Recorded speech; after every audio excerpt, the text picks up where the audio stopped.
What's up, guys?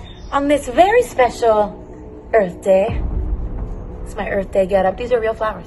I am excited to have MN 350, one of the grantees of the Healing Justice Project, taking over. They are doing some incredible climate justice work to ensure a better future for us all on this Earth. And that's all of us, unless you're an alien. MN 350 unites Minnesotans as part of a global movement to fight climate change and dismantle the intertwined systems of oppression. We only have one big, beautiful Earth, and we should do everything in our power to preserve and love and take care of it. So head to my stories to learn more about how you can get involved today. Hi, my name is Gayatri, and I am with Minnesota 350.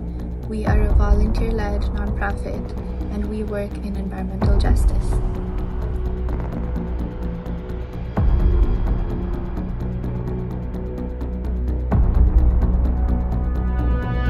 The Healing Justice Framework is essential to our work in organizing for environmental justice. A Healing Justice Framework gives us the tools to interrupt patterns of generational trauma and build relationships with each other that can sustain the intensity of our work. It helps us build a movement that is safe and nourishing for all of us.